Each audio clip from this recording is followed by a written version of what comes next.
Peace. It's Business with Barks Bay, and today's topic is about business structures and taxes. We will go into detail about the different types of structures that's available for individuals and groups looking to start a company. We will also tell you about the different tax strategies that the business structures can elect when filing their taxes. And last but not least, the tax rates. How much each business structure will be subject to taxes. Let's get into the different types of structures there are. The types of business structures that's available for individuals and groups looking to start a corporation today are sole proprietorship, limited liability companies, also known as an LLC, and we will go into the different types of LLCs available, such as partnerships, limited partnerships, etc. You also have S corporations and C corporations. We're going to start with sole proprietorship. So a sole proprietorship is a business structure that is owned and operated by the same person. Essentially, the business and the owner is looked at as one by the IRS, meaning there's no legal separation between the two entities. The owner is liable for all debts and obligations incurred by the corporation. The type of forms that can be used to report the profits and losses of the business is a 1040 personal form plus a Schedule C attached to show the profits and losses of the business. Now, a sole proprietorship is subject to 15.3 self-employment tax, in addition to the personal, federal, and state tax as well, based on your income tax bracket. Now, this is one of the disadvantages of a sole proprietorship because it's double taxed. And this will bring us into our next structure, where some owners look to elect or to start an LLC instead of a sole proprietorship. Now, a limited liability company, also known as an LLC, has several types of LLCs that an owner or a group of owners can set their company up. For example, we have LLCs such as single member, multi-member or partnership, limited partners, etc. Let's dive into a single member LLC. The single member LLC is similar to the previous business structure that we went over of sole proprietorship. The big distinction between the two is that a sole proprietorship doesn't have limited liability. However, a single member LLC does, meaning there is legal separation between the business and the owner.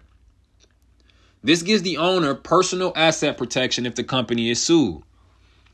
So the company or a customer or a client can only sue the company for the property that it has or the assets in the company's possession, not the owner itself. Other than that, a single member LLC is very similar to a sole proprietorship. The taxes are reported the same way on a personal 1040 plus a Schedule C attached to report the business profits and losses.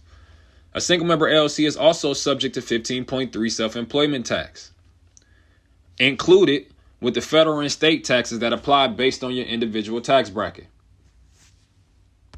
Another form of LLC is a partnership, also known as a multi-member LLC, which is owned by two or more people or two or more companies. Another LLC can own another LLC. Okay, with this type of business structure, this gives personal asset protection to each owner, drawing legal separation between the owners and the business. The way that multi-member LLCs report their taxes is used on a personal 1040.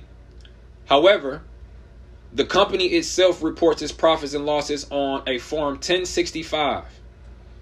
And then the company will issue a Schedule K1 to each owner, where the owner will report their own personal share of profits and losses from the company itself. Multi-member LLCs is subject to 15.3 self-employment tax, plus their individual federal and state taxes based on that income tax bracket. Now, one of the last business structures in the LLC that we're going to talk about is the limited partners, also known as an LP. Now, there's a general partner who manages and operates the company itself, and its limited partners is really only liable up to the amount of their investment. So let's say John is the general partner of the LLC and Mary and Kate are limited partners. If Mary and Kate only invest $50,000 each into the company, that's the only amount that they're liable for. Nothing else of the company can fall on them. Now, the way that this structure works is taxes are reported on the same 1040 plus the 1065, and then the limited partners is issued a Schedule K1, or they will file a Schedule K1 with the IRS to report the profits and losses that they receive from the company itself.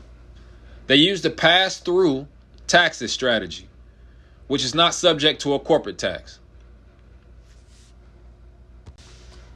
Let's recap the limited liability companies.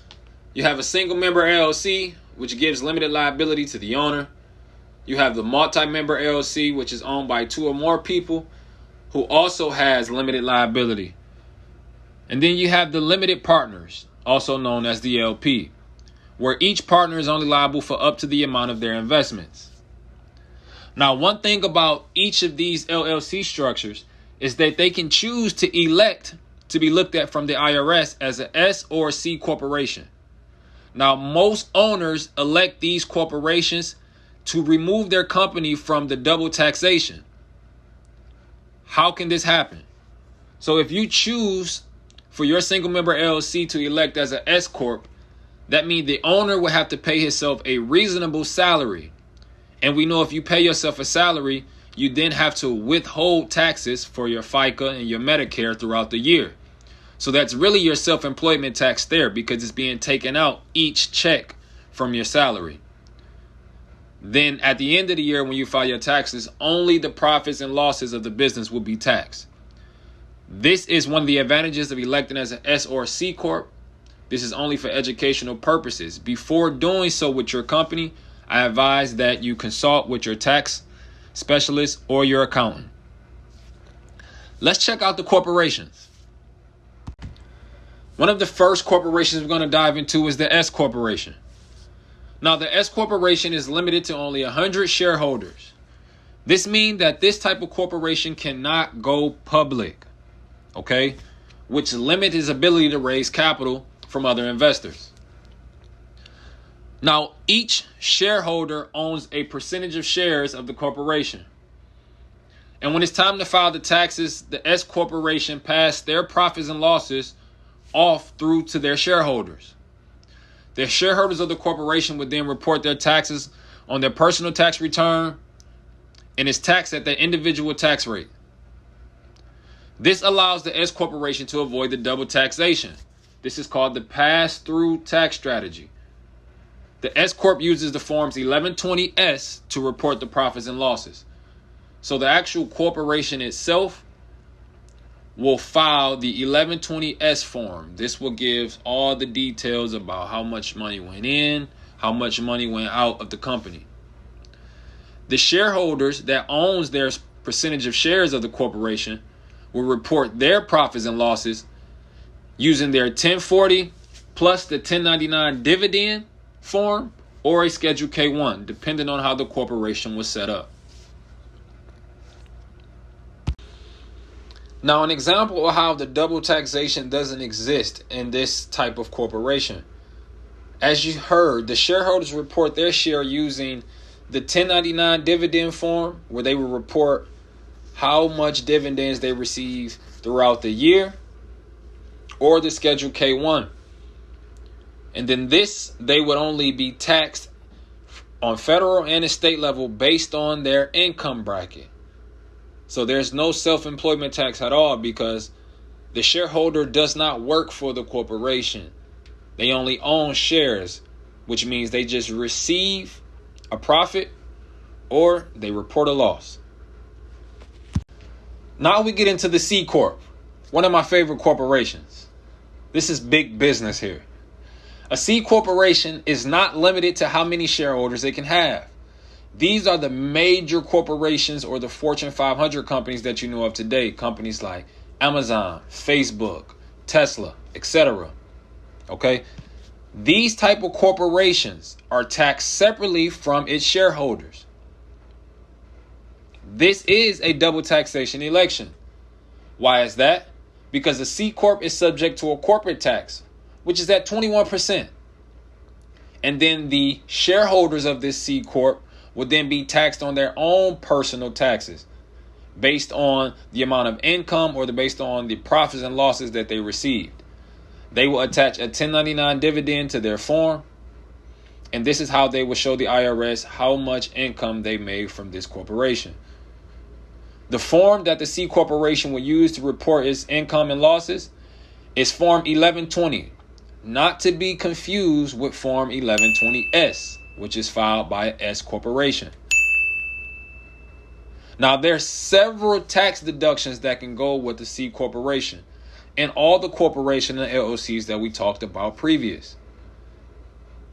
You should consult with your tax specialist and your accountant to find the best tax strategies, the best deductions and tax breaks that you receive to have the lowest tax bill possible for your LLC or corporation. I'm glad that you guys are still here. I know that this session has been very lengthy with information. So let's recap. The different types of business structures out there: sole proprietorships, LLCs, S corporations, and C corporations. We know the sole proprietorship business structure is where the owner and the business is looked at as one by the IRS, meaning that the individual is acting as a business. It is subject to self-employment tax and federal and state taxes. We know that there are multiple forms of LLCs, like single, multi-member, and LPs. Each one of these LLCs are subject to self-employment tax unless they choose to elect as an S Corp or C Corporation. Remember to consult with your tax specialist or your accountant before electing as a corporation. We want to make sure that it is financially stable and financially intelligent for you to do so. We also learned that S corporations are limited to only 100 shareholders, and they use the pass-through tax strategy to pass off the profits and losses of the business onto their shareholders. And C corporations are big business, and they're also double taxed. They're subject to the corporate tax, which is 21%, and then the shareholders of each corporation is also subject to federal and state taxes based on the amount of profit or losses that they receive from the corporation. I thank you for joining Business with Barks Bay. And if you haven't yet, make sure to hit that subscribe button. And if you received any valuable information from this video, click the thumbs up button. YKBconsulting.com is where you can find all our products. Until then, I'll see you guys next time. Peace.